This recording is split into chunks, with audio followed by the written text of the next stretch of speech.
recording in three, two, one. Ladies and gentlemen, another one. We're doing another one. We're doing another round of these. And in front of me, I have the man with the most awesome name in Jiu-Jitsu, Chango Eersel. You have an amazing name. Come on. That's one of the most.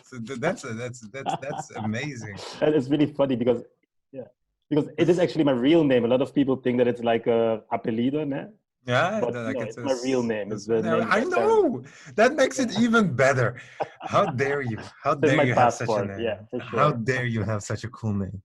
How dare you? Well, first off, I do have to mention Choke and Chill. Choke and Chill, you have been very great for us. Thank you so much for believing in the cause. Thank you so much for letting us include you as a sponsor in the things. Monkey Grips, Monkey Tape. Monkey Tape Hey, I has need been. those, bro. We all do. We all do. Those are lifesavers. Monkey Tape, thank you so much that you invented yourself, that you came to be. Because all those other tapes, they just don't do it. They just You come are up. Yeah, they just come up. Monkey Tape is a class above all others. It is true. I want to thank NSA. NSA is one of the guys that actually works with me, and he makes custom rash guards. Oh They wow, look that's amazing. really nice. Quality is top. It's not from some sketchy country with sketchy thing. No, everything is, you can go there and everything like that. It's above board, everything nice. And I think we have everyone for now. If anybody wants to be a sponsor, I would love. Speaking of which, I have this background right now, Hmm. and I would love to have a big white background full of patches.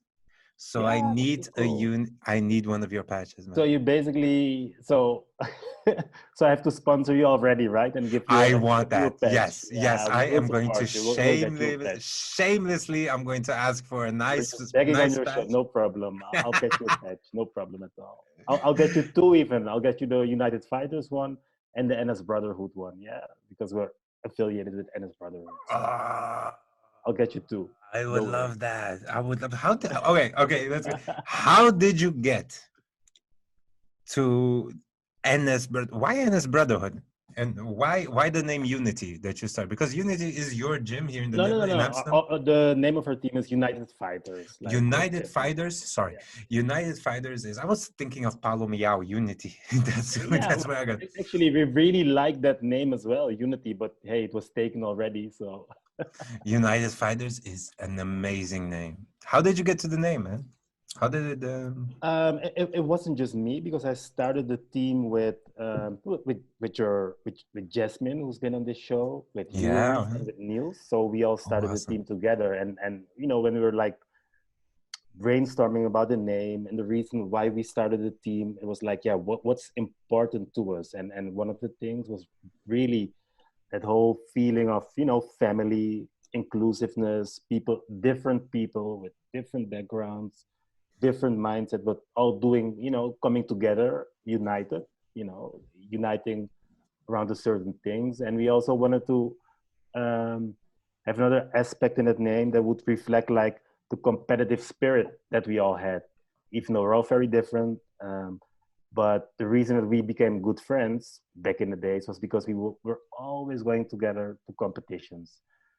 Of course, not just in Holland, but to the Euros, to London, to all these places year in, year out. And then, you form like a bond. So we wanted to pay homage to that background.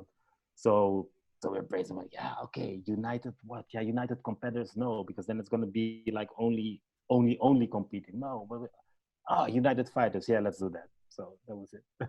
That was a great name. It's a Yeah, great so that's the backstory too. background to that, and how come we're affiliated with NS Brotherhood. Yeah. Of course, that's not just our team. More teams in Holland are. That's really simple because the person of Augusto Ferrari, who you've met as well, he's like, yeah, somebody very important to a lot of people that practice jiu-jitsu today. He's also my teacher, the man that gave me my black belt and my first degree.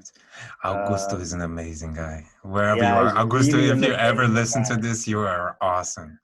because yeah, Jaggy because Plata all the way. yeah, but he's not just amazing because of the person that he is, because we've become good friends over the years actually, but also that he opened the door for us to get into contact with a lot of like with a different style of jiu-jitsu with like high level guys, you know, because he formerly they were all Cicero Costa, so he met a lot of people.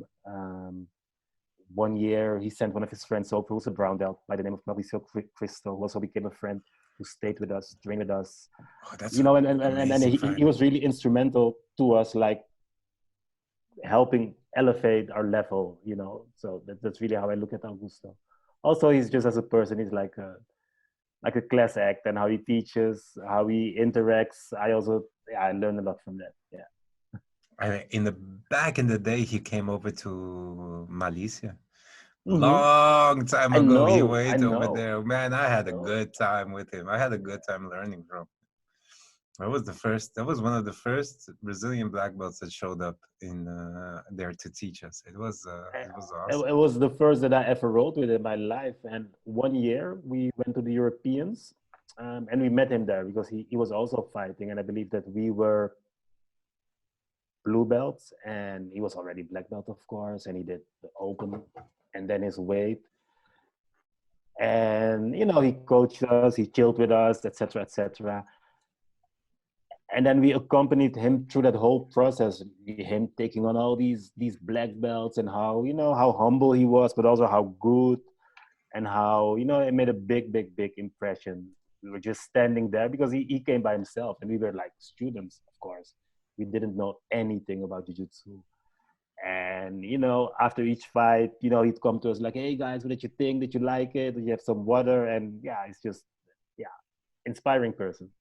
Oh, that's great. Yeah, I know, man. I know. Shout out to Augusto. Shout out to You're Augusto. I have you so are a many great man. so many stories about training with him. Like, so I rode with him when I was a white belt. That was like, because back in those days, a black belt was like, I don't know, like an alien, like somebody coming off a spaceship, you know, let alone a Brazilian An black belt. angel. Yeah, like, I don't know. So man, I almost froze up, and he was like, no, forget I'm a black belt. Just roll. You know, it was like a super cool guy. Yeah, man. Oh, that was amazing. How long? And then he killed me, but that's a different story. Well, yeah, of course, they're supposed to do that. The black belts, I mean, black belts nowadays are much nicer than the old school ones. The old school ones, they For no, sure. we'll roll, just roll, and everything like that. When you see your everything happens to you. Yeah, man. How long ago did you? Because you got your black belt from Augusto. How long how long have you been a black belt? And how long have you been on jiu-jitsu at this whole time? So I actually started training around 2004, 2005. I started training. Wow. Yeah, back then it was like really small, and I started training under a blue belt actually, from because, you know, back then blue belt, well, still today, but then even more. Blue belts were teaching a lot, and I actually had a good teacher. He was from the Ricks and Gracie team, Mm. and I started with them. He was teaching actually close to where I was living. That's also how I met like Raul Hiwat. He's like I believe he's one of their highest ranking teachers now here in Holland, Oh yeah, that's true. from the Rahul. Ricks and Gracie team. He's also interesting person to talk with, I think, and he was also coming there once in a while to train. And so I started with them, and I was always involved in martial arts. And then, oh, fighting on the ground, no, I don't like it. Yeah, okay, let's give it a go. And before you know it, you're hooked. But then they stopped. They had some falling out with like the landlord, the owner of the gym. Uh, You know how it is. Always jiu-jitsu, always yeah, man. stuff like this happens. You know. So they had to stop, and I couldn't train anymore, because I had small kids by then. And so I trained together with some guys, just some guys that were more focused on MMA. So we just did grappling, but they also taught good actually, like Sergey, like Virgil the Wind, Oh yeah, train with, man. yeah, those guys, like those old school MMA guys, came to train with us, and they knew Yasmin Silgobin, who's the first female black belt. And then she said like, hey, I see that you really like this, blah blah blah.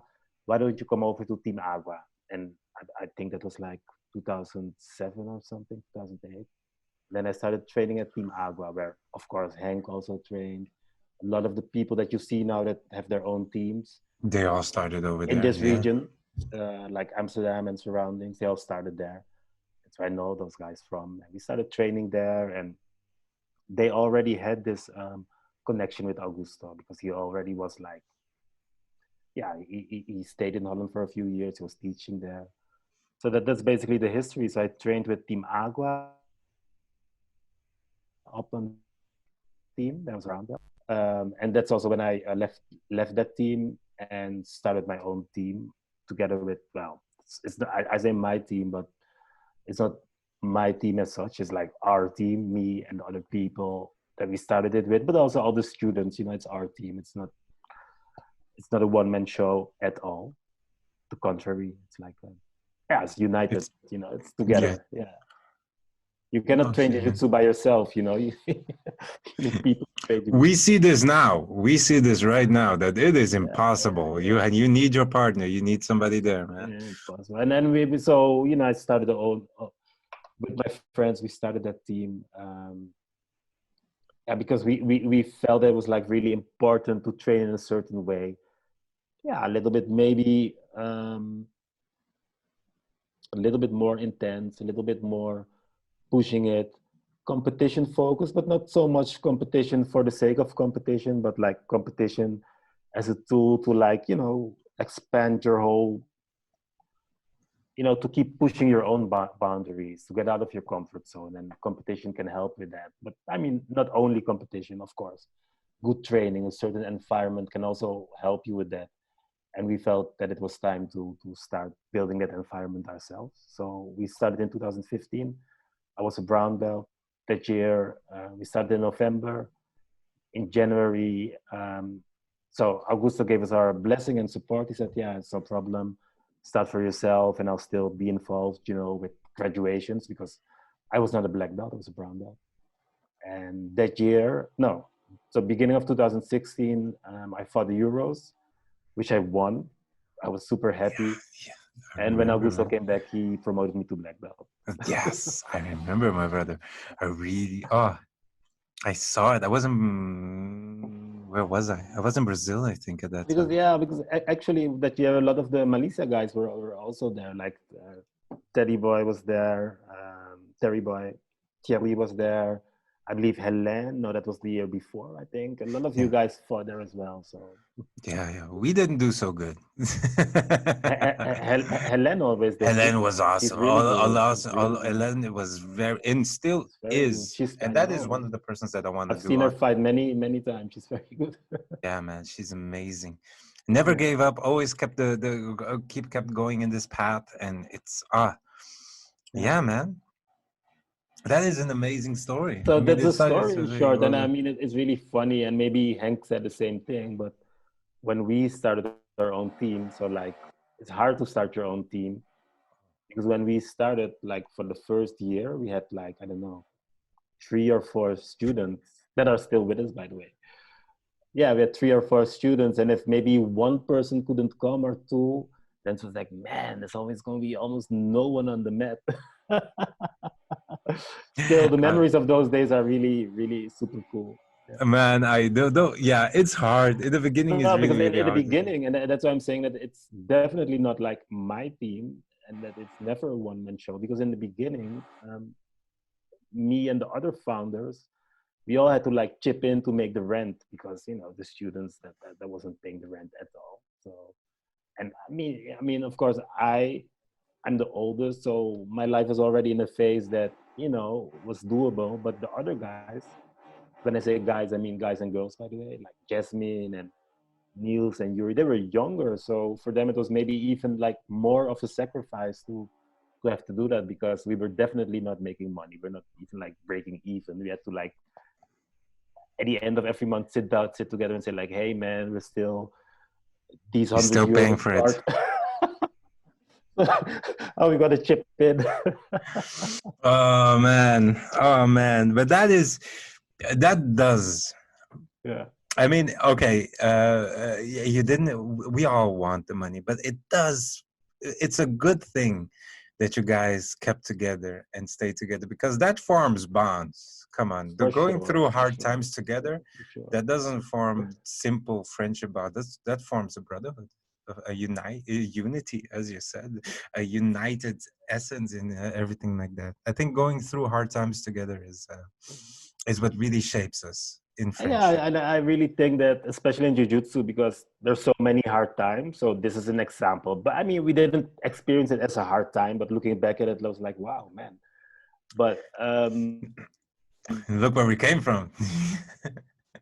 your hard times on the mat, in competition, whatever, and it forms a bond that, which is like a double-edged sword, actually. That it becomes sort of like a family, and of course, you have functional families and you have dysfunctional families, and in jiu-jitsu, there's also like this I say this risk of things becoming like a cult, which can happen, and We're it's not gonna talk about that, no, or we're not like gonna talk, we're not gonna point but that's fingers, just because the bond is Gracies. so strong, and even with us, so like with Jasmine and with Gio, another one of our friends and teammates, we drill together like I believe we used to drill before Corona, like every Tuesday and Thursday, There you go. and we know each other so well that we almost don't need to speak. In fact, we don't speak a lot when we drill, and so when we go into the gyms, because we rent mat space in the gym, you've been there.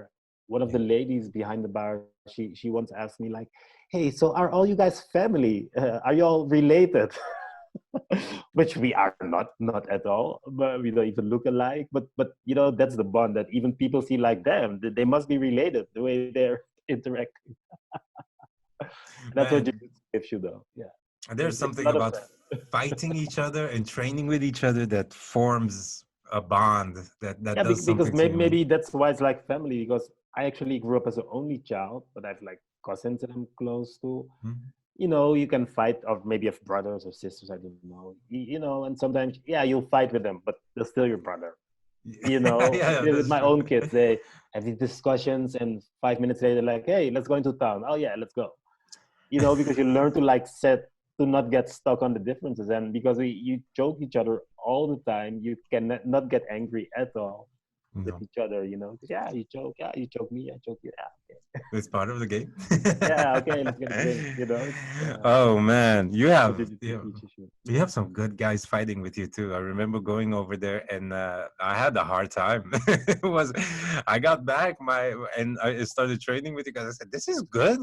This is good. This is high level. This is awesome. These guys know what they're doing." Yeah, there are some really good guys. There's some really and Oh man. girls, by the way, and And women girls, by the way. also. Well, with Really good guys, women. I try to get everybody. Yeah, yeah, there's some really good, very good ones. It's funny because jiu-jitsu is really like hard, and I had a student one day, and he was really working hard, and he was really struggling, trying to get the technique, sparring, doing basically everything right. He was doing great in my view. But then after a few months, he came to me and he said like, Shango or teacher or whatever he said like, hey, I've already been training for 5 6 months and I've never tapped anyone. Is that normal? But he asked me seriously, so and I felt for the guy because he was doing everything right, and jiu-jitsu is just hard. I said, yeah, man, it's normal. Trust you. I didn't tap anyone for like the first 2 years. You'll do better than me for sure. Actually, I'm a black belt. I teach these guys. Weeks go by and I don't tap them. So I have the same it's just a problem. part of it. Oh, students, white belts, wherever you are, take it easy, man. It's really Yeah, don't weird. be don't be too hard on yourself, No, especially if you're like a lighter weight or whatever. yeah. You'll be good. You'll even be one of the best guys. If you're like lightweight and you stick with it, you'll be one of the best on the mat. That is something I can swear to and I can hold on to. If anybody wants to learn jiu-jitsu, find a lightweight. Find and don't find a big guys are there, good big guys out there. They're really good big guys out there. But if you want to learn technical and good and smart jiu-jitsu, find a small guy. Find somebody that is a lightweight that's because they go through a different struggle than when you're big. If you're big, you can use your weight a little bit, but if you're small, you go through a different The only reason I Everything became you do when you're small has to be like technically sound because otherwise it's not going to work. Whereas, yeah, the more strength you have, the bit which yeah, goes with weight, yeah, then you can get away with stuff. yeah. I had to learn. I had always had small teachers, so I'm lucky. I'm one of the lucky ones. I learned a very, very technical, very flow But jiu-jitsu. were yeah, because you were always heavy, right? Because I remember when I like first saw you fighting, which was like I don't know, like 2012, like back in the days, Purple belt? purple belt. Yeah, that's something like that. That's some time ago. No, it was let me see. 14, I don't know. Like 14, in the 15, something like Malaysia, that. yeah, in the Malaysia time, because you were always, even though you're a big guy, you were always like flexible, and then you were like inverting a lot and stuff Yeah, I like did that, some and crazy going shit for at your that body. time. I thought at that time that there's just Even though you're a big guy, even though you're a big guy. I thought that time the key to jiu-jitsu was birimbolos and tornado sweeps and everything like that. I only did that. I went Yeah, but from that's true, isn't it? yeah. That is jiu-jitsu nowadays. Yep, yeah. Until I got to Brazil and I trained with more traditional jiu-jitsu fight and the old school guys, and I tried to invert on them, and they They just just smash you. smashed the hell out of me. Small guys, big guys, it did not matter. The moment my ass left the floor to invert, oh my god, boom. I got pushed into the floor like I was nothing. I didn't weigh anything. And then they taught me also something important. They taught me to use strength as well. Right? They taught me a good part of like, use your weight. You're big. Don't deny yourself something you already have.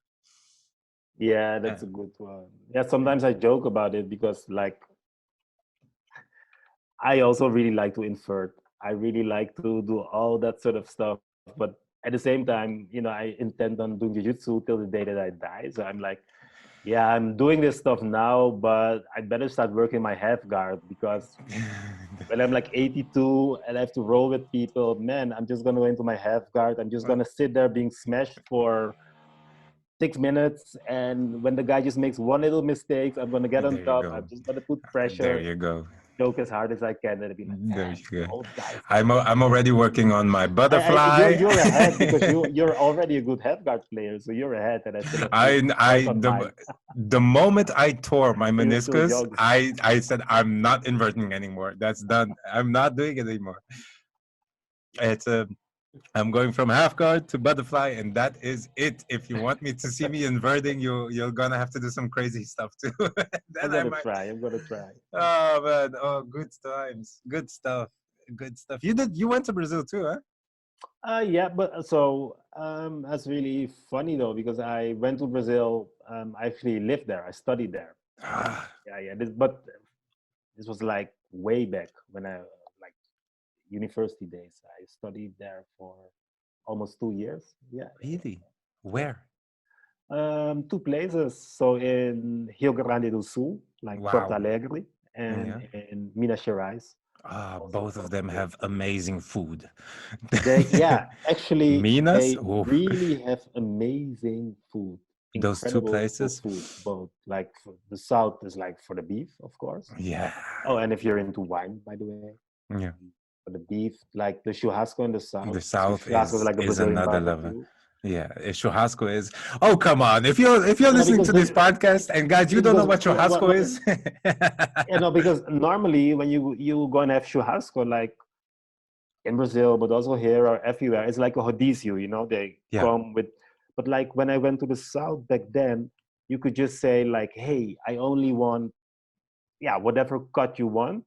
And they just give you like the whole sort with the beef just for you. So if yeah. me, you and some other guys go, maybe you like, I don't know, what's your favorite Picanha, yeah, me too. papai. Picanha. Oof. Okay, so then it wouldn't work, but maybe I do picanha, you do this, and then you just sit there.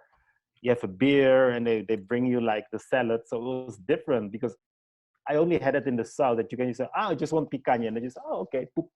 They just give you the whole thing. Oh, the whole sword. Yeah. The That's whole what they sword. do. That's in the south. Oh man, now I miss it. Oh my god. Yeah. Uh, And Minas why? Minas is great, but the funny thing, everybody thinks like, oh, so you're in Brazil. That's where you met Brazilian Jiu-Jitsu. And I don't think that people realize that Brazilian Jiu-Jitsu, like as an art and as in becoming popular, that it's still very recent because I was there like in the 90s, beginning of the 90s, and there wasn't much jiu-jitsu going on. I was already doing martial arts, so when I went to these places, I looked for art, yeah, to train, to do something. There was no jiu-jitsu. There was like, I trained there actually. I did a little bit of karate, to say it like more Portuguese, like karate, whatever. And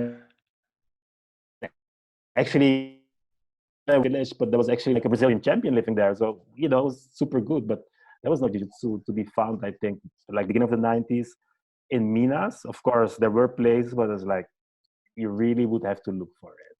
It was like pre-internet. Of course, Rio, Sao Paulo, that would be different. But there, no. In the middle was a little I bit only hard. came to learn of jiu-jitsu like here. Yeah. You went to Brazil and Yeah, which didn't is do it's jiu-jitsu. no, it's too bad. It's too bad because imagine if I would have found it. Well, maybe I would have quit by now. Uh, It doesn't matter. But oh my God, the red belt by and, now, something yeah, and like that. of course later on I went. So No, it was it. years ago we went like on holiday with my family. Then I trained, but that's different. Yeah, that's absolutely, man. Oh my God, it was amazing, amazing, amazing, amazing. But you did find jiu-jitsu at the right moment, I think. I When it did. showed up, I did. it showed up, and that was great, man. Oh, that is awesome. But I And like did, training in Brazil. I only trained at like one place, but it was just like a small place. But I liked it because there were like um, young kids, old guys, everybody, but everybody, you know, I like the structure of the class. I know that some people nowadays are really into more the American way, more like a whole structured curriculum, etc., etc., a whole structured class, like different classes for beginners, for maybe mhm. women, for the young, for the old, etc., etc. And I understand that, and it has its value, but I liked it when I trained in Brazil because it was like a really funny story. So I didn't know anyone. We went to Salvador, Bahia, which is like a really nice place. So I just looked on the internet, like, hey, where can I train? Then I gave them a call. It was actually a Gacy Baja school, and they were Okay. super nice. And so I spoke to this guy, and he said, like, hey, you know, he was already talking to me like he knew me for like 10 years. So I was, hey, man, good that you called. Yeah, just come in. So I went there. It was in the gym, and class would start at 4. When I was there at 4, there was no one.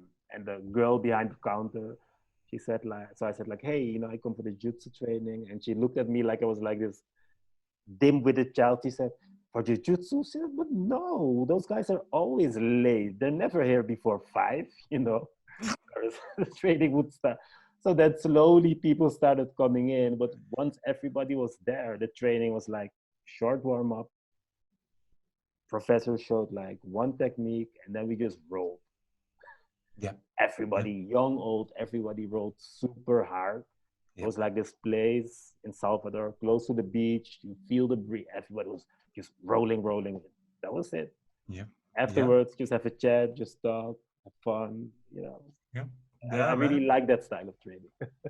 It was just like that when I got to Brazil and I got to Juquinha. Yeah, Juquinha. yeah, yeah, yeah. Juquinha is a really big, like one of the older guys trained with the others. He has and the same thing. I got there full of people. The first thing I said, I came there with my purple belt, feeling good. I looked at the mat, and people were just, there weren't too many people, but then they started coming in. I think 20, 30 black belts, one after the other. Bap, bap, bap, bap, bap. Couple of white belts too, a couple of kids, women, it didn't matter. Old Old guys, guys, new guys, everybody together, and just go. And it was literally what he did was a short warm up. Let's warm a little bit, run, push ups, stuff like that. Get the body warm, and then we one technique, but we did the one technique in against various people, like almost fighting. Okay, we're gonna do this and try to do it, and then after that it was sparring without end. The sparring never ended. The black belts got to choose who they wanted to fight with. That's true. It's true. Half of us stayed on the sides watching, and then half was fighting, and then that half came out, and then it kept going until somebody gave up, and then you took their place, and then Yeah, but it's funny because I like that way of training, and of course I can see that, maybe that's not the way to like grow a school or whatever. Because also in Brazil, people are going away from that. If you look at like Aliança, like yeah. So Fabio they're all, Gurgel did an amazing job, by the way. yeah, they're also moving away from that style of training. Complex or something different, of course. But yeah, it has its fun bits. But like,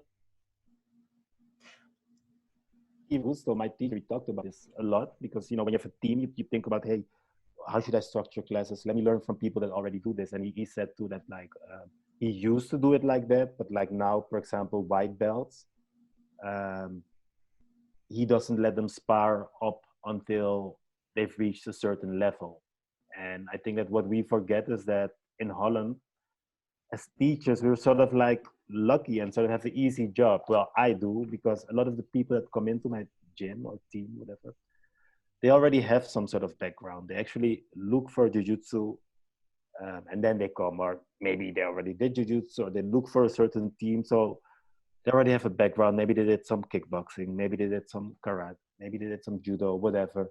So the starting point is already they're already quite fit. Or I know you too. I know you teach some cops, for example, or guys in the fire brigade. Yeah, they're already fit. They already know how to like take care of themselves. But Yeah. when as it gets more popular, you're gonna get people on the mat that don't know anything, that don't have a notion of fighting. One time, I was also teaching in Haarlem, this small city close to Amsterdam, and two guys came on the mat. They were school teachers. They were like, I think in their 50s, maybe even beginning 60s, and they came onto the mat because there was this program going on, and somebody from my team, actually Jasmine, she did like a program with the kids at the school, and they saw that and they liked it so much that they said like, hey, we want to come train. Super cool, right? Awesome. So then they came into my class because Jasmine sent them, obviously. But they were like a little bit older.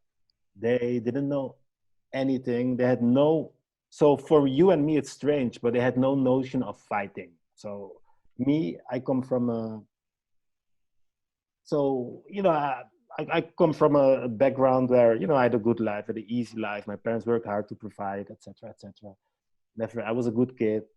But even me as a kid, I've been in fights. But these guys, different life, different country also. They had no notion of fighting, and then jujutsu can be very abstract. They just, yeah, why should you shrimp? Why should you this? And that's when I realized that some of the things that maybe I personally um, didn't give a lot of value to, that they became valuable. So for them to like translate the real world into their jiu-jitsu experience, I started with teaching them more like self-defense type techniques, because then at least I could sort of break it down why you have to do certain things, like talk to them about Yeah. distance management, stuff like what, the Gracies in a traditional way get a lot of flack, and me too, because there's a lot of marketing there. And I'm not like this you have all these, how shall I say, you have these guys for whom self-defense is everything, and I think that self-defense is like super broad. Yeah. It's much more than jiu-jitsu.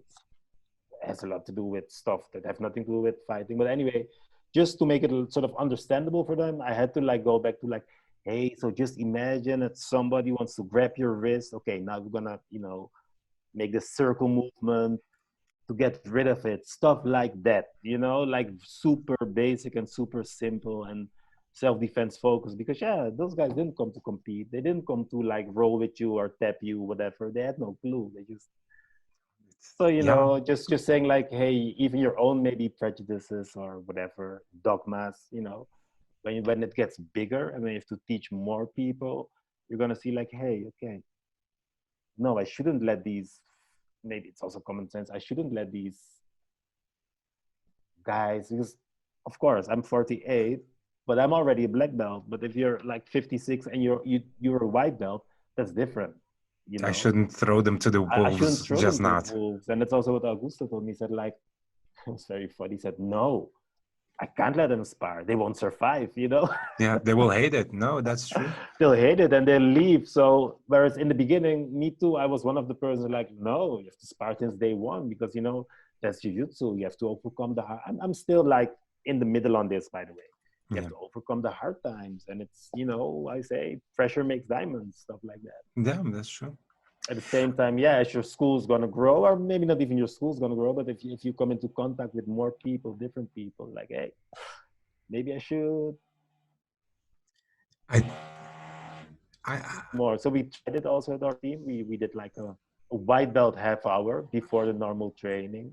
oh, that is They good. liked it. That is They really found, good. That's good. That's good stuff. yeah, but you can only do that if you've got like a batch of white belts coming in. If Yeah, if you have a one little white, bit, then one white belt coming in, you're not going to do that. But we did it for a while. Then it sort of, you know, because especially my team, everybody just likes to spar and to do stuff. I remember. Before you knew it, things escalated into something else. But I do realize that one of the the people that teach me the most stuff are those white belts. When they come over and like, what is jiu-jitsu? Why do you do this? And everything like that. Sure. It makes us rethink. It makes us think like, why is it that we shrimp?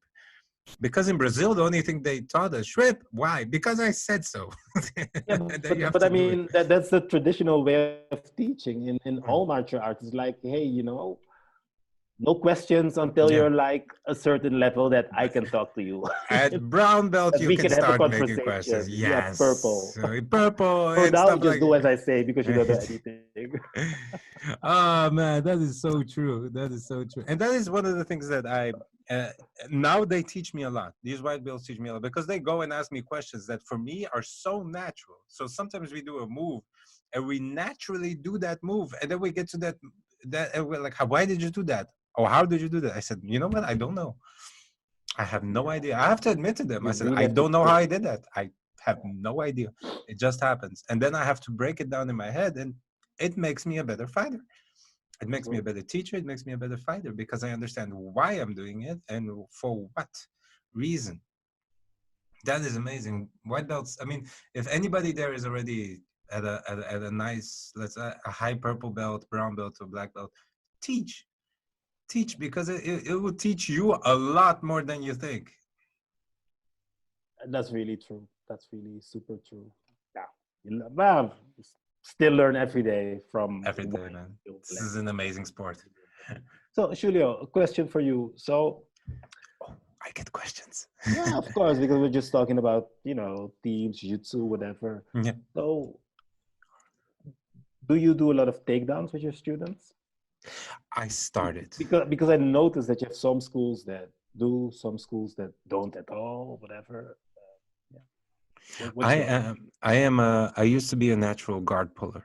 And then I started competing in Brazil at brown belt level, and if you're a guard puller, they already gave you the idea from you're starting at the wrong end of this, especially your heavyweight weight class, right? Oh, especially heavyweight. Yes, you're starting in the wrong. I mean, you're gonna out of your own free will take all this pressure at once.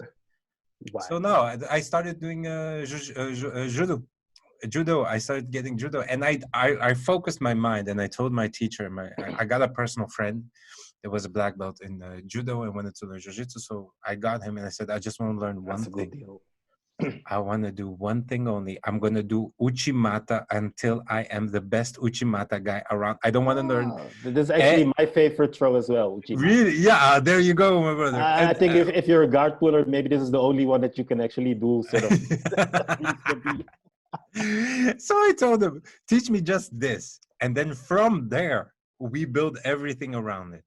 And I spent all the time doing uchimata. And it did help. It did help because I lost my fear from standing up, you know, and in my mind, it was the fact, if the guy takes me down, he takes me down to what I like to do already. And then I started teaching my students. I said, guys, you have to start standing up. This whole game starts on your feet. If you pull somebody down, pull them down in a way that they're so disadvantaged and in such a bad position that they have to be defensive for the rest of the fight. And yeah, It's really funny because for me it was actually the other way. So first of all, I think takedowns are super important, mhm, especially when you teach. What your strategy is for competition, that's a different discussion, because then you're yeah, just gonna go into your A game, and if your A game yeah, is guard, then you should by all means do that. I do that mm, as well. But I think, when you teach, you try to give people a certain foundation, and once they have the foundation, they'll construct their own game, and takedowns are an important part of that, or also for them to, but every fight starts standing as well. But for me it was different. I actually started, because people don't believe this when I say it, I actually started as a white belt. I only did takedowns and passes. I you, never I don't believe a word you say. I don't believe a word you say. I No, played in but your because guard. if you look back at it, so I started training with guys from Ricks and Gracie. Okay. You know, yeah, they were blue belts at the time, but still they were good teachers, and that's of course a more traditional school. So yeah, they're gonna teach you at least some takedowns. Mm. And I thought that was jujitsu. That it was like judo, and once you fell down, it just continued. So I started doing that, just pop, takedown, try to pass. Well, try to make the takedown because it didn't always work out, obviously, and try to pass. And one day I went to this competition and I tried to play that. It was like back in the day, she had this competition called Limburg Open. It was like in Belgium Oh yeah. somewhere. Anyway, I went there and I was going to do the same thing. But this time I met up with a judo guy who was like, well, you know me, I'm like tall and skinny, and he was like short and stocky. So he didn't, he was already like under my hips, and he just threw me like so hard. But I was lucky and in bad luck because he threw me out of the mat. So I didn't land on the mat, but like on the hard surface. So it hurt like crazy. At the same time, it was no points because so the bad Oh luck my was it hurt. God. The good thing was it was no Ah, I'd rather give him the points. Ah. points. They went back to the middle of the mat and he did it again. Boom. And then he ended up in my close guard, but he couldn't pass the close guard. So he won 2-0. Then at that competition, you could also do the open class, even if you didn't medal, because I didn't medal. Mhm. The open class, what do I see? My first fight in the open class with this same guy. I was like, man, what am I going to do? My then teacher, Remco, he said like, hey, whatever you do, don't go for the takedowns. Just pull guard. And I was like, oh, you can pull guard. I say, yeah, just pull guard, just grabbing, and just pull guard. Just sit down and pull him into your close guard. So I did. Boom, pulled him into the close guard. He couldn't get out. He tried to stand up. I just did like the white belt sweep, like you grab both heels. He fell Ah! down. Boom! I went to mount. Like the true white belt. See, we were white belts, right? Like the It white belt. works. It works. And then when I mounted, he turned away, so I was on his back. So in the end, I didn't choke him or anything, but in the end, I won with like, I don't know, let's say sweep.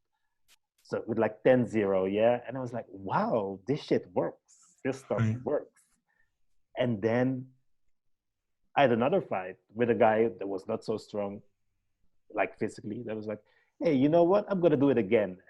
And I just did it again for the whole competition, and I ended up in like third place. And I was like, and ever since that day, I've been pulling guard. You stuck with the recipe for success, and that is I was like, amazing. I'm sorry, this works. I'm not even that tired. This really works. Yeah, that's the best part. That's the best part. It doesn't make you tired. Once you pull guard, you can breathe, you can do stuff, and you do stand up. Oh my God. And of course, I have I'm a guy with a long limb, so so then I just did close guard, and then at some stage the close guard wasn't working anymore. All my teammates, or even in competition, everybody knew, because it's actually hard. As people get better, you don't they're not going to give you the close guard, no way. Sure.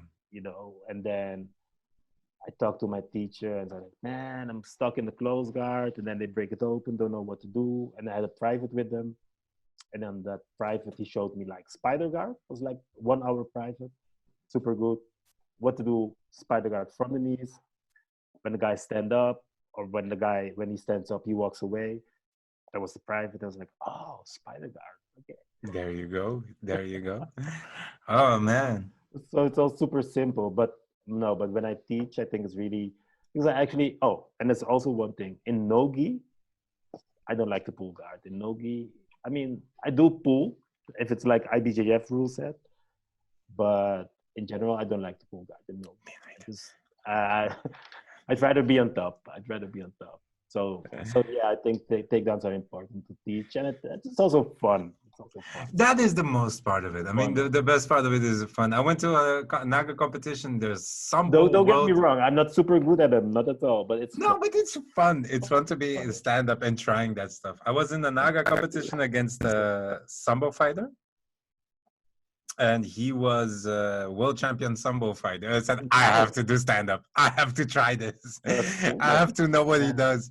I have to learn. And I lost to him at the very end because of seconds. I was like, oh, my time is passing, because he was a purple belt or something like that. He wrote himself into advanced. But he was a world champion Sambo fighter. And I was like, I have to know what the takedowns are. I have to try it. And it was so cool. We went one point to the mat, he threw me to the other point, and I was like, yeah. It is great, man. We have to enjoy the fighting too. We have to enjoy those moments, those opportunities we get. Yeah, that's one thing though. Oh yeah, that's another thing that I wanted to ask you about, or maybe talk with you about, because I think in the other podcast that you did, you guys also talked about competing, and what was it that you say that competing should be fun, but that also you shouldn't let yourself be defined by competition or some stuff like that. I do believe that if I go to the competition, especially nowadays, my problem with it is I used to go to competition so nervous, so incredibly nervous. I thought it was, I knew that other people were nervous too, but I used to get silent and my stomach would hurt and I couldn't eat. And I used to go to the competition, I used to arrive to the competition and then immediately go to the toilet because my stomach was so bad and I felt horrible. Until to the point where I started fighting and I didn't care if I lose or win anymore. I tried to fight the fighter, not do the competition. I used to be interested more in the person I'm going to go against, what they're going to do, see if I could learn, turn it into a game of let me ask question and answer. Let me see what I can do to my own game from what this person can teach me, you know? And from that point on, I relaxed so much that I was having a lot more fun doing competition. So I threw away if I would win or lose, and I would go more for, let's see how this fight will go. What can I do? What can I try? Is there something new I can see? What is, like, without necessarily like I'm gonna go with a game plan. I was going to go let me see what you do if I do this. Let me see what you do if I do this. And if I do, oh, you made it wrong, you made a mistake, and I got you. That's more how I went into it. And it didn't become anything more of like, I have to focus and everything like that. I focus a little bit. I focus on what my opponent is doing a little bit, watch him, and then see what I would do to answer his questions. What I see him like doing the same exact game. And then ask myself, what would he do? Like if it's a foot locker or a leg locker, what would he do if I start the fight on my knees? If he pulls guard and then I just drop on my knees in his half guard, let's see what would he do? Or what if I stay away? Whatever. It's become more fun this way. And I've won a lot more. It's funny because I mean I think that people are also different mentally, of course, and what's going to work for one is not going to work for somebody else. Because I mentioned this because I'm actually different. I'm on the opposite end of the spectrum. So of course, a win or a loss in jiu-jitsu cannot define you, because even guys like Buchecha, even guys like Rudolfo, or current generation like Muhammad Ali, you know, Mirigali, Keenan, in jiu-jitsu, everybody loses. So if you're just gonna let the outcome define you as a person, that's just not gonna work because you're gonna lose. One thing is guaranteed in jiu-jitsu: you're gonna lose That is at one absolutely true. time or another. Yeah, but at the other hand, even though it's a game, it's a sport. Um, if you win, you don't get anything except like a medal, and Yeah. especially I fight in the masters division, so it's not as if you're going to be like world famous, whatever. But still, I'm not like super competitive with everything. But yeah, when I go on the mat, for me, it's like important to actually have a strategy and to really have a strategy and to try to win. And there's a lot of people that look down on people winning by advantages, but Yeah. I'm not like that at all because it's a game and you want to win it at that moment, of course. So it's not the most important thing in the world, but during those 5 minutes or those 10 minutes, whatever it is, just during that time, it's super important. And I'm the type of person, I have a strategy, and if within that strategy, and it's like a tournament with more fights, and I know that now I'm up one advantage or two advantages, I'll keep those advantages. I'm not gonna like open up because hey, I want to look good or it's fun. No, let's get on to the next fight. And It some people, and is you hear people like on podcasts like, yeah, or on social media like, yeah, but he only won by an advantage. So just in general, or yeah, but he won on points. Do you know how hard it is if somebody's like to get really that one fighting point. back, really Especially wants once to you get choke to you, the same whatever. level at the same You know how hard category. it is to win by advantage. I'm like, yo, you guys are talking on social media. It's not that If easy. you are in black belt and you're competing at a high level and you're against somebody else at a high level, a small mistake could be everything. And if you can get an advantage out of that, please keep that advantage. There's no such thing as having shame for an advantage. I've been, And then in fact, so like jiu-jitsu is great for competition Mhm. because you can compete in a, so I mean gi jiu-jitsu, but also no gi because you can compete in a very safe manner. There are weight classes, there are belt levels, there are even age divisions every 5 years. It's great. So there's really no, you don't need to be, of course, as a human being, you're always scared to a level, but you don't really have to be, rationally speaking. You don't need to be scared to compete. Even like emotionally, it's something different, of course. But it's very hard in jiu-jitsu to fight and not make mistakes. And so in purple and in brown, I won the Europeans, and in black I medaled one or two times. Oof, oof. But what I want to say is like I only won when I won. It was like the most boring fights ever Hmm. when I won. So when I won like I don't know, I had like 3 fights or something, and I like won all of them on advantage. But why is that? Because for me as a person, and that's just me as a person, if I don't make mistakes, the chance of me winning goes really up a lot. And it's really strange, but if you're conservative, yeah, then the chance of you making a lot of mistakes are less. So in those 5 minutes, I'm trying to win. So if I'm just conservative, if I have a game plan, if once I'm up with an advantage, or if I'm, playing a smart game that's going to help me, I think it's important. That works for me. Having said that, I have a student and a friend, by the way. I don't know if you know him, like Tyron. He does MMA now. Yeah, he's a I totally think so. different animal. He just comes onto the mat or into the ring. He just go with it. He's the type of fighter that just say, "Hey, man, I'm just here to I'm just here to bang. I'm just gonna go Yeah, with it," and that works perfectly for his psyche. But yeah, for yeah. my psyche, it's more like, no, I need to have a plan. I need to be calculating and not to make mistakes and try maneuver like this. So I, it's I, different. I And with think that students, I also say this. I say, hey, it's good to have a plan. If you know that, it's also good not to have a plan. I think the most important thing is go. go fight and discover these things about yourself, because Yeah, if you it's end up really fun. looking at every single person, they all have a different way of doing it. They Everybody's all have, different. Yeah. I remember one time I walked. And sometimes there's a combination of these things because yeah, you have a plan, but then the guy does something like, oh shit, okay, I walked now we just past have to go. I walked past André Galvão when he was in the Europeans here, and he had this, and I was like, oh my god, that's André Galvão. So I walked only past him, and he's way shorter than me and Yeah, he's so short. much bigger.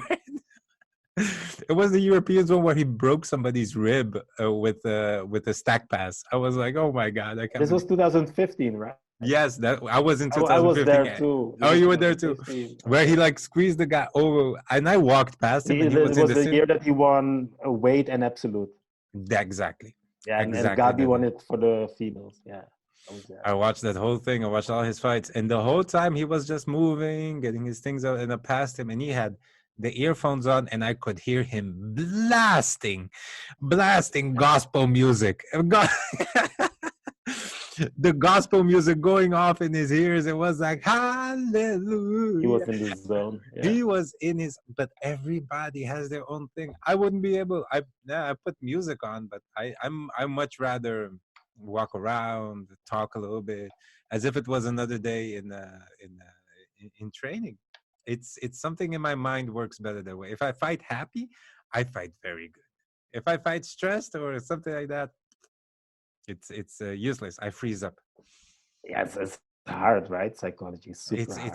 the psychology part of that. I tried doing plans. I tried getting into a planning thing about that, but in my mind, if the plan broke, I Then didn't you'd be know what to do lost. anymore. I Yeah. was lost, and I tried everything and help. And at this point, I keep working on it. I mean, I can't wait for the competitions to come back and me to Me go in too. there, Yeah. make friends again, make fighting experiences again, and try to. I always try to really get my points and really submit. Really do the thing, but I'm not specifically thinking about it. I'd see what the person does so I can see how good I can react or how well. Yeah, It's it's fun. It's fun because it's hard for yourself. Like, hey, how I'm gonna do it? Of course you have fears. Of course you're nervous, etc., etc. I'm gonna have a plan or not. But what's even like harder and more rewarding also is like when you bring your students to compete. they expect stuff from you. What you get in there. Well, I mean, and they should, but I mean, for me, my students are like, I really want them to have a good time. Really want them to have a good time. To enjoy themselves. To enjoy Oh, I themselves, know. well, to feel good about themselves. Basically, that's what I really want for them. Yeah. I remember having students go to competition as well, and they were scared. They were scared. They were running away. They don't want to do it anymore. And I was like, "No, guys, come on. We're gonna have fun. This is like it's not gonna reflect on you if you win or lose. It's gonna be good. Go in there, see what you can do. Try something weird. Try something weird. Do a takedown in an armbar. Go for it." And then they go and they go like, "This is the best feeling." I love it when white belts do their first fight and they come out of the fight. If they win, that they celebrate like it's the world championship. But it is, and that's what I'm trying to say. Like, yeah, it's important. Like, if you compare it to like, I don't know, hunger in the world, coronavirus, whatever. No, it's not important. But Yeah, for man. those 5 minutes, It it's is. the most important It's the thing in the whole world. thing. It is, man. Coronavirus, dude. No, How but it's I super cool because you also see people grow. You see maybe this guy that in the gym is struggling. You see him at competition or her tearing through everybody, or the other way around. So it's yeah. So for me,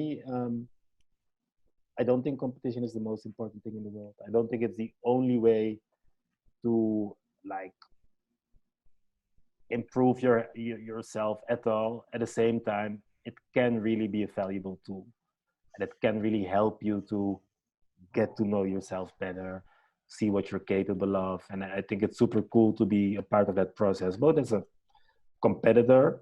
For me, I think it's valuable because yeah, like everybody, you're always a little bit scared or nervous or whatever. But also to help people do that is super cool. I mean, like, that is I true. think it's really important. And like I said, sometimes in jiu-jitsu, you see that people don't want to compete, and sometimes there are really good reasons not to compete. But sometimes it's also like, hey, I don't want to get out of my comfort zone. And then I'm like, hey, if you look at these old guys playing football, like soccer, they compete every Saturday, right? And jiu-jitsu, if you're like an average person, not super into competition, yeah, how often are you going to compete? Like 3-4 times a year, maybe? Yeah. You can do that, however busy you are, and you'll see you'll get a lot out of it. It's fun because that You same become a student lot better. I was talking about earlier that said to me like, hey, I'm already training for close to half a year. I never submitted everyone. That guy was like super light, it's like 50 kilos or something like that. Then the competition came to town, and he said like, hey, do you think I can compete? Do you think I can register? Because I'm not doing so well. I said, yeah, man, go for it, no problem. I'll roll with you a lot. And then I gave him the feedback, yeah, go for it. So then he went to the competition, and he did really well. He didn't or anything, but he fought really well. Why was that? Yeah, then he was in a competition bracket with only other guys of 50 kilos, and he could really like test himself in like the right way. And then he was like, hey, jiu-jitsu is fun. I'm actually good. So It's it it's works in a lot awesome. of ways. Yeah. It's awesome, man. It is awesome. Yeah, we are in weird times right now. By the way, we are What weird, going crazy through. time. At certain point, some people even say, "This is the end of the world. Welcome." How are you? No, I mean, it's definitely not going to be the end of the world. The end of humanity, I don't think so either, but that would be possible, but not the end of the world. The world's going to Nah, be here a man. long time after we've gone. How do you feel about this? Do you think we can safely return? Should we already return? Should we already go towards Corona? My personal opinion, yes. End this all. Let's go. But if you think like, no, it's going good. Let's take it easy. What do you think? Ooh, that's a hard question I know, because man.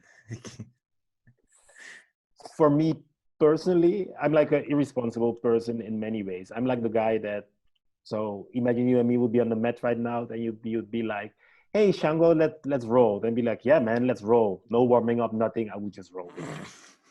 I'm that I have the type same of guy, problem. I have which the is same super, problem. super dumb. And then after the roll, I'm like, I feel my It's back a little bit. Maybe I shouldn't have rolled with somebody 120 kilos without warming up, but I'm that person. This is how I got hurt the last time. Oh, the last time I got hurt was like with my friend. You also met him, Chupeta. You rolled with him. Chupeta.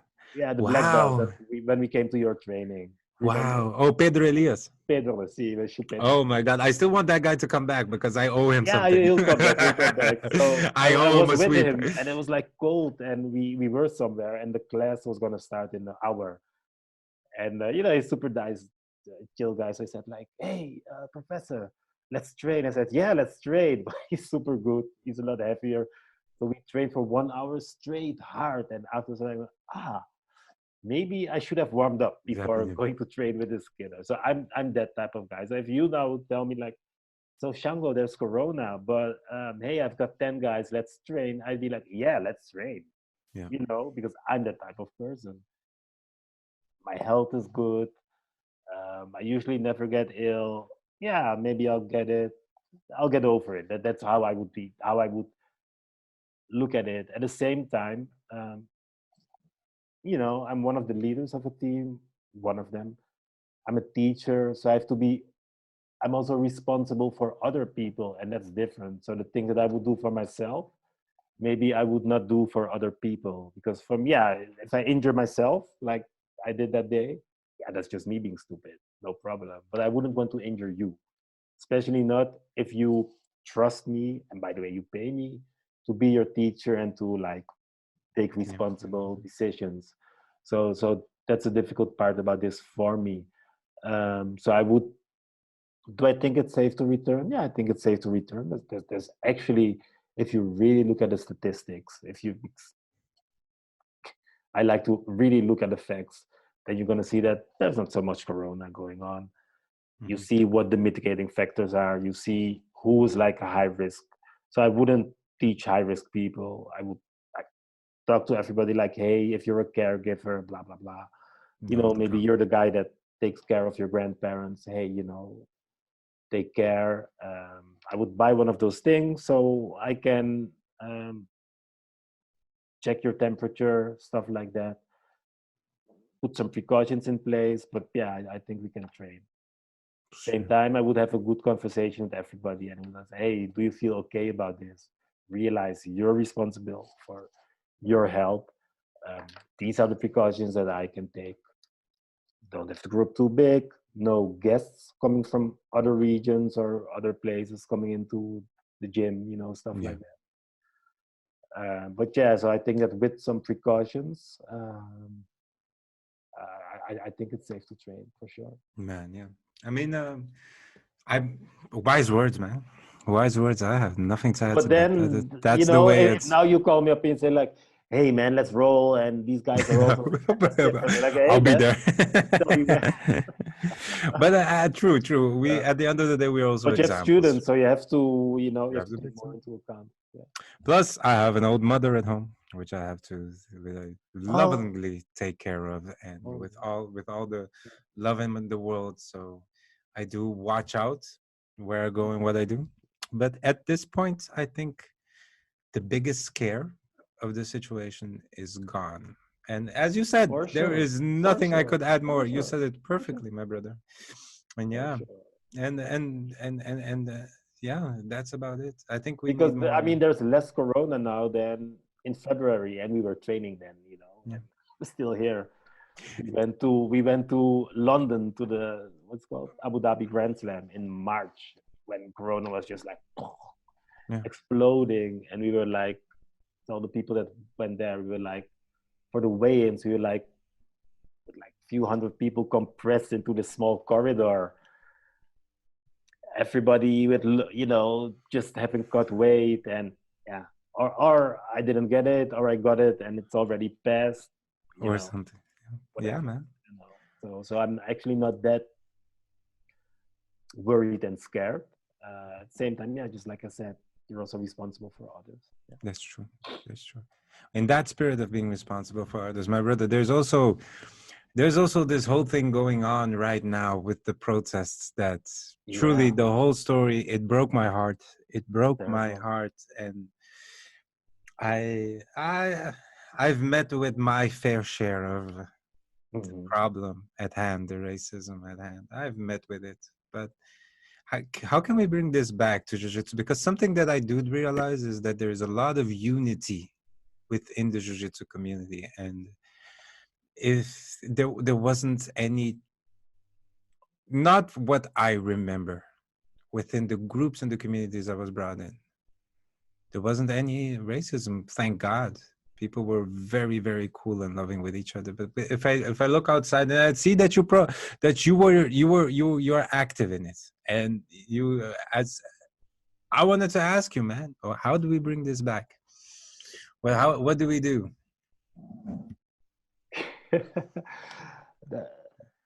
It's hard to put it into words. It's hard to put it into words.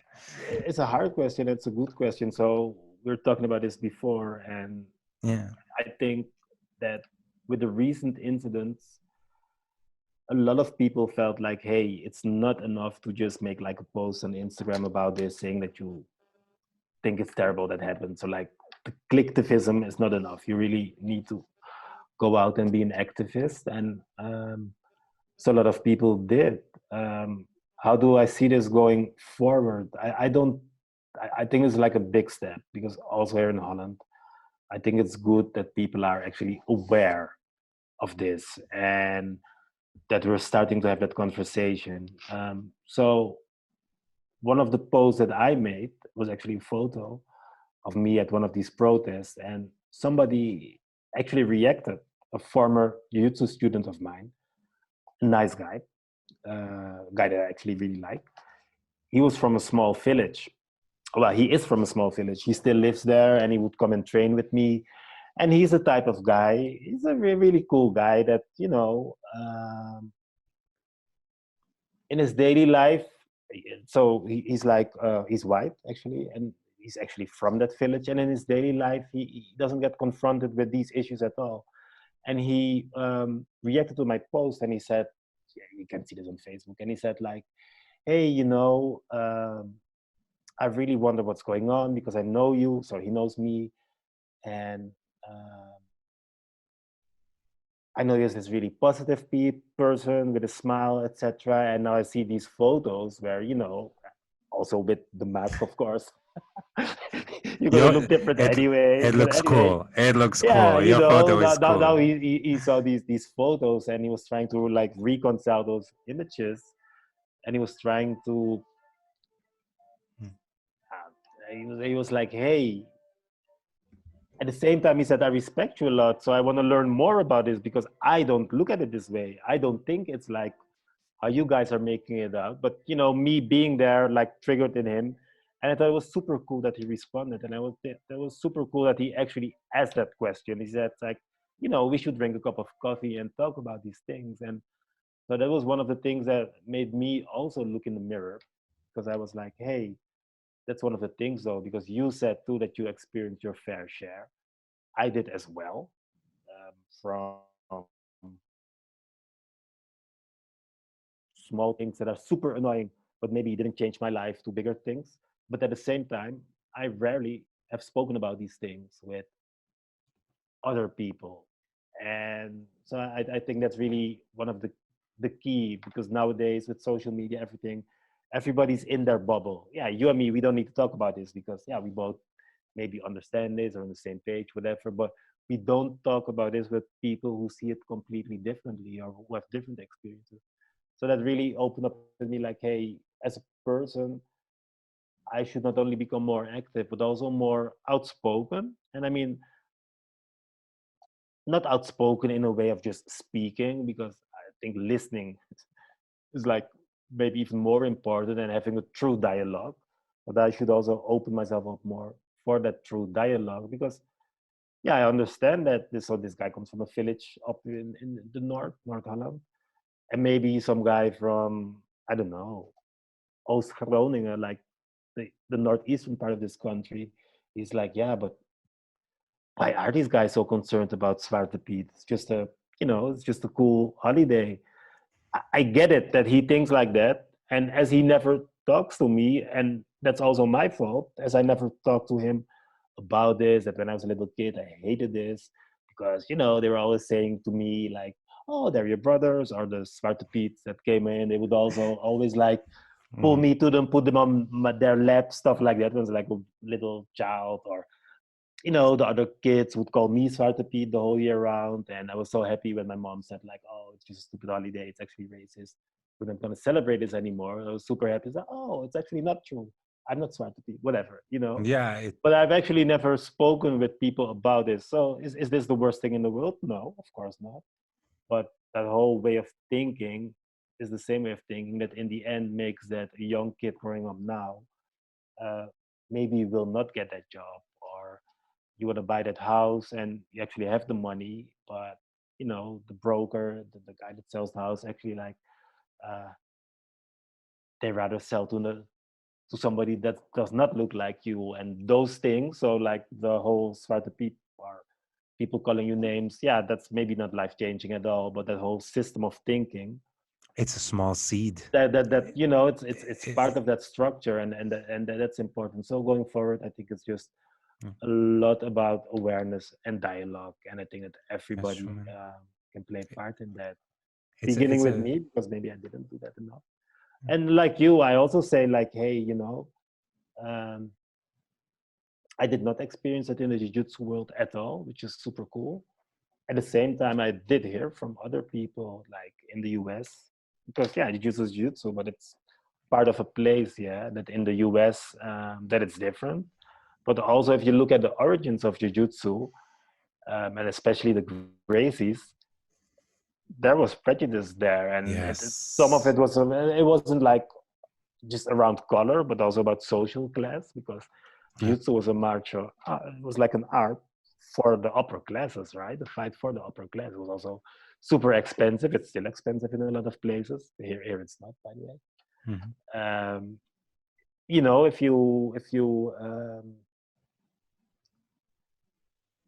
if you listen to podcasts with the guys from then, like also the black guys from then, it was rare for them to be in the team. If you listen to them, Yeah. like what's his name? He's like one of the famous Oh, rap there's so guys. many, Yeah, man. Fabio Negal, stuff like that.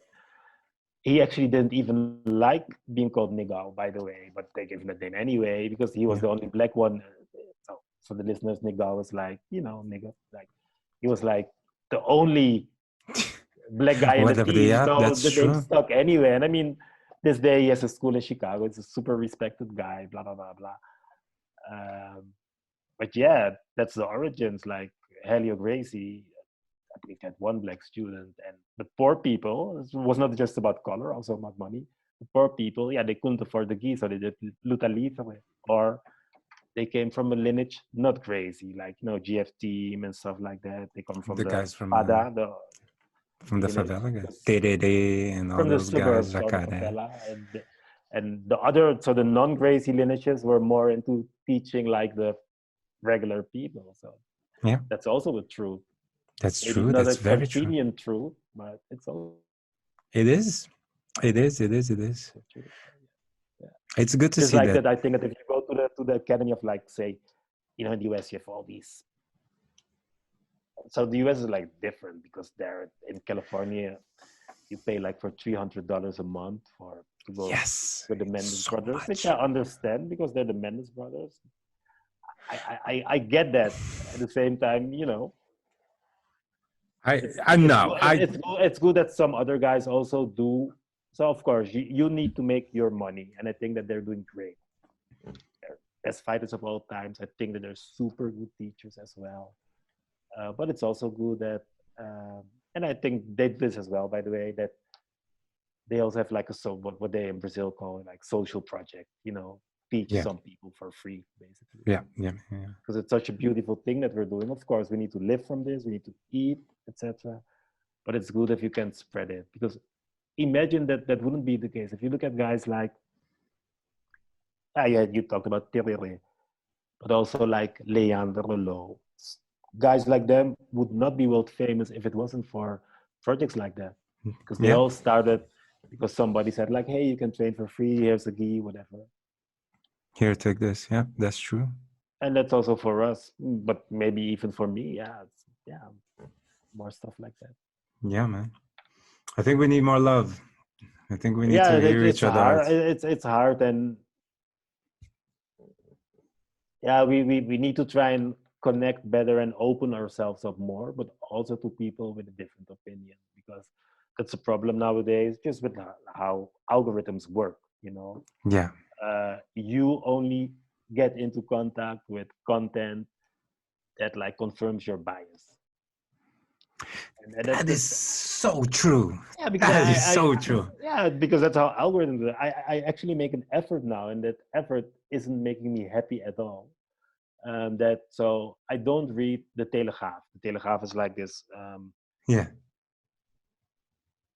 I think it's like the biggest newspaper in Holland, and it caters to a certain demographic. So I do not read that normally because I do not consider their point of view my point of view. But now with this whole thing going on, the protest, I actually make a conscious effort, and I don't like it because I really don't like what they say, to once in a while read that newspaper, well, on the internet, of course, and I don't, but to at least see what they're talking about, because I think it's rubbish, but 70% of the population thinks that what's written there, that's what's going on.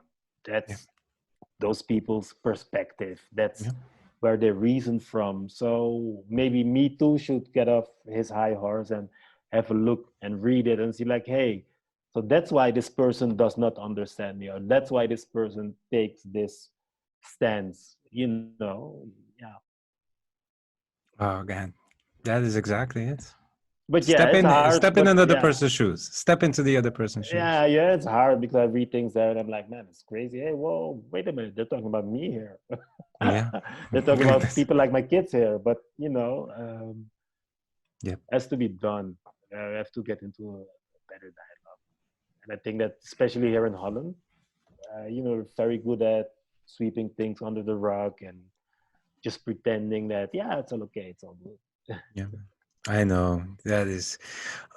At least now there's a lot of attention brought to it, and with this opens up the Yeah, possibility to more things that need attention. It's the yeah, kick in the door towards yeah. a planting a seed, which a seed has been planted some time ago, and it was the wrong seed that grew into a tree. Yeah. That And don't forget, because it's funny, because like you, I also say like, hey, the jiu-jitsu community, there's no prejudices, or I didn't experience them as a person, which is super good. yeah. But maybe there are different prejudices though. Like, how's it for women, for example? I was Oh super yeah, happy that there we you had go. some more women in our team, but we now have, I think, 4 or 5. One time we were on the mat, we had like 5 or 6 ladies. I was like, yeah, it's going Why great. But finally the women are showing up? Yeah, yeah. But I mean, if you take a step back, that's not great at all, because women are like 50% of the population. So you know, I think I 4 on know. the mat. Even though I was super happy, uh, uh, yeah, we can do better. Or well, let me. I mean, if are we providing the right environment? I mean, as a community, for them to train in. Yeah, I that hope is to think true. that I am. I'm trying to, at least, but time will tell. That's something we can. We It's really And hard. I mean, the women I How- train with are all killers, Yes, they but like are. Yes, they real are. killers, like super killers. So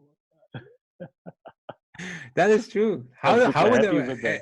Yeah, and it's almost impossible for us men to put ourselves in a situation to look at our gym and say, you what know. would women want from this? And it is because it is most of the gyms you walk into and you smells like men. Good.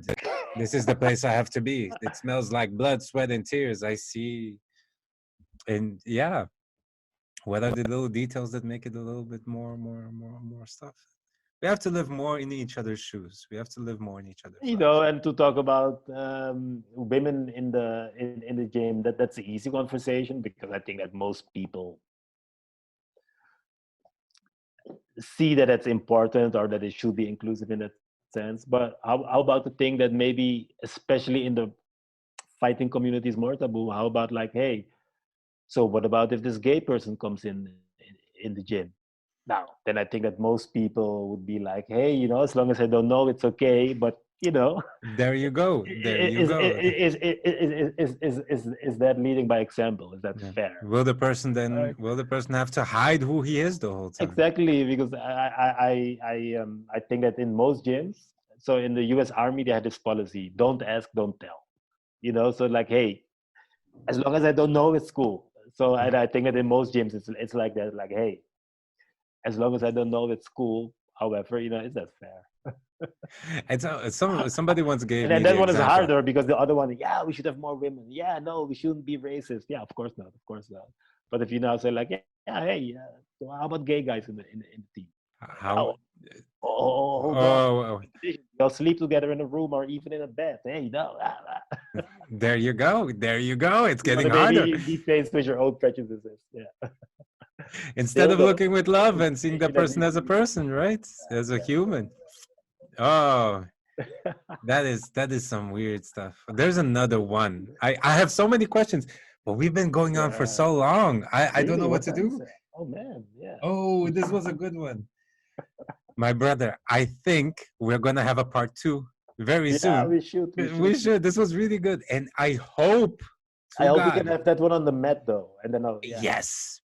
And then I want to learn something from you. I want to learn a technique. Maybe we can put that up too. There's That's going to gonna be be. cool. We're going to do some giveaways in the future again. We got some more stuff Yeah, from our sponsors. And Chango, those were amazing. There was some yeah. It was amazing good. It was good wisdom. fun. It was good fun. Yeah. Awesome to hear from you. Awesome to talk to you. Everything went perfectly well. My brother, I'm gonna end it today here. I hope everybody that watched this or is gonna watch this is gonna love it, and but keep the love going. I would say in this whole beautiful message. Yeah, Yeah. man. God, thank you very much for the opportunity to talk a little bit. For My pleasure. yeah, that's it basically. So I just hope when we meet again, we'll meet on the mat. Really hope so. Let's do it. Let's do it. Let's do it. We might do it sneakily eventually. Yeah, if it goes on for a long time, then I will not be able to control myself anymore. Then we'll just just be Fight Club somewhere. But yeah, I'm we'll go advising everybody to clandestino. Yeah, yeah. let's not talk about Fight Club just yet. We're not allowed to. All right, everybody watching, thank you so much. Oos, thank This you. this was Chango. Follow him on Instagram, and I will end it right